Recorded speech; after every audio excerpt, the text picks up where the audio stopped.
نبود که این سالهای آخری که آخر آره چرا دیدمش اونم وقتی که آمد تلفن کرد به من تفلکی. خب خیلی وقت بود که اصلا به کلی از فضا اومده بود بیرون. گفت من از حزب الله تلفن میکنم با همون لحظه بعد یه دفعه دیدم سایدی توی اینجا؟ گفت کجایی؟ اینجا؟ خب ببینیم تو بله هیچی قرار گذاشتیم البته اولا خونهش جای دیگه بود تو دنباله شانزلیزه، ولی بعد با خانومش و اینا زنگ گرفت و اینا و رفت شمال. کجا بود؟ یکی از این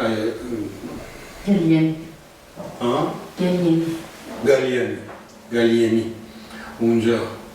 گفتم که باید دعوت کرد ما رو اینا و رفتیم و گفت گداخونه است اینجا.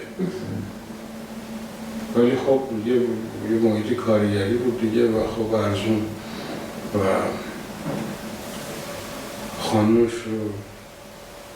خانومش واقعا خیلی چیزش کرد، خوب ضبطش کرد وگرنه من نمیدونم چی میشد. البته بازم زبون نبود که خب دیگه آره ولی برای که بله یه خود زیاده روی میکرد. آشناییتون از ایران چجوری بود باش؟ با سایدی؟ من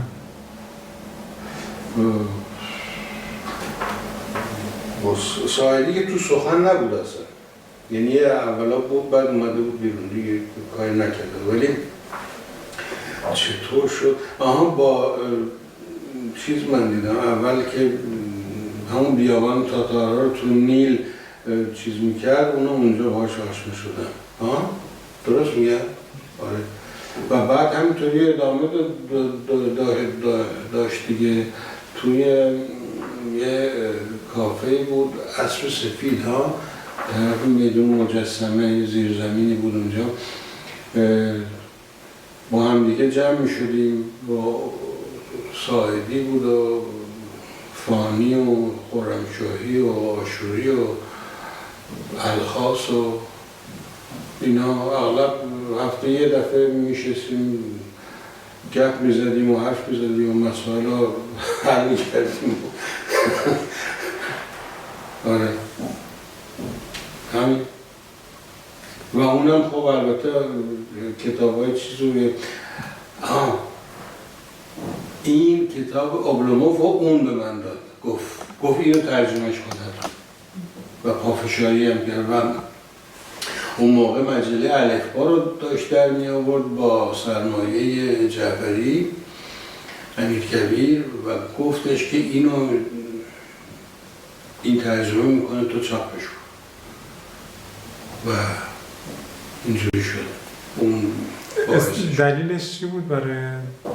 ببین مسائلی که برای یک جامعه‌ای که در حال تحول هست از یه مرحله به مرحله بعدی توی این قشنگ گفته شده. قهرمان این کتاب یک کسی است که حالت عادیش افقیه، یعنی پول نسبتاً داره و همینجوری از بچگی بزرگ شده. یعنی خانواده های نسبتاً ثروتمند و مرفه اینجوری بچه‌شون بزرگ می‌کردن. و توی یه قسمتی از این یکی از فصل‌های این به نام خواب اوبلوموف اینجا قشنگ میگه که این بچه چطوری بزرگ شد، تو چه خانواده‌ای که مدرسه چجوری رفت. حالا من اینو کتاب بهتون میدم. آره یه آدم وارفته بیحال بدون پرنسیپ، مثلا کاغذ از ملکش اومده یا آدم مثلا 25-26 سال است چیزش چی بهش میگن مباشرش کاغذ براش نوشته که آره امسال مثلا فرض بکنیم که متاسفانه پولی که برای شما میفرستم فلان کمتره، برای اینکه چنین شده چرا پول ندادن را یا نمیدونم خوشسالی بوده، آفت زده، اینجور چیز. و این از یه غریبه‌ای که اومده ازش چیز میاد میگه شما میدونستین پارسال درآمد من چقدر بوده؟ یعنی اینقدر پرته اصلا تو هوا زندگی میکنه و اینم به خودش نمیگه آخه این غریبه از کجا بدونه که آیدی تو در سال پیش چقدر بوده؟ میدونی؟ اینو طبیعی میدونه، مونده همینطوری مهمل فلان. و این با یه رفیقی که آلمانی تباره و اینم میدونیم که در روسیه ملاکای بزرگ اینا مباشرشون اغلب از آلمان ها میگیرن، برای اینکه اونا آدمایی هستن که اول نظر اقتصادی یه مرحله جلوترن و ثانیاً جدی هن و معلمان فلان اینا. اصلا جامعه روسیه رو از مرحله روستایی و چیز آلمان ها کشوندنشون آوردن و صنعت و اینجور چیزا وارد کار شد. یعنی فکر جدید توی تزریق کردن بهشون. این تو مدرسه همشاگردیش بوده این شولز و شولز کسی بوده که باباش مباشر بوده و میگه که خب بیا من خوب 40 سال پیش یادم نیست نمیدونم چی تو گم کردی بیا باید بری پیداش بکنی، اینم تفنگ برو تا فلان چیزی پیدا نکردی بر نگرد. میدونی یه همچین چیزی اصلا نقطه مقابل درست با تربیتی که این اوبلوموف دیده که نمیفرستنش مدرسه برای اینکه آقا مدرسه برای چی این همه راه سرما فلان، حالا بذار صبر کن عید فلان بشه بهار بشه نمیدونم هوا خوب بشه و هم میریم مدرسه.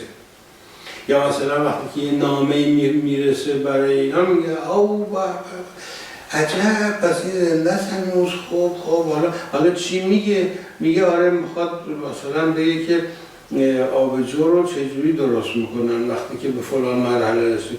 بله برش مینویسیم ولی این نامه با وجود اینکه طرف عجله داشته و فلان اینا 6 ماه طول میکشه تا بالاخره ایشون تصمیم میگیره که بالاخره بنویسه و بعد دیگه باید همینجا ساکت باشه بله آقا داره میخواد نامه بنویسه.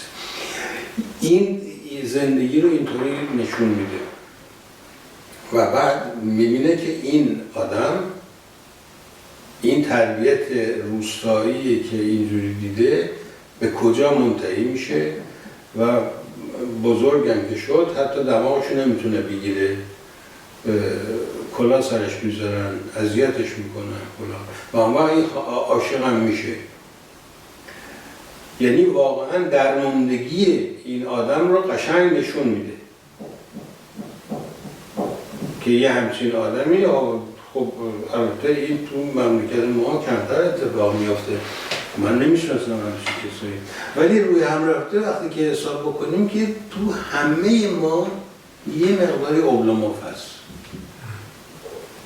همه ما، من خودم که میدونم من یه اوبلوموف درست حسابی خب از روی اجبار و فلان اینا ظاهرا نشون نمیده، ولی که این کتاب خیلی خیلی جالبیه برای اینکه حتی لنین صحبت از اوبلوموویسم کرده با همین کتاب که اوبلوموویسم بزرگترین آفتیه که برای جامعه روسیه وجود داره، باید با هر جوری که شده باید مبارزه. این کتاب حتما خوندنیه، چند تا 5 تا چاپ شد قبل از قبل از انقلاب، بعدم حالا معاصر داره در میاره، نمی‌تونیم چاپ 3 و 4 این بعد از اون. خیلی کتاب خوبیه و حق داشت سایدی که بگه که حتما اینو ترجمهش کنم. سعدی خودش هم روانشناس بود. آره خودش هم روانشناس. کتاب روانشناسی. بله ترجمه هم داشتید با هم کار ترجمه انجام دادید.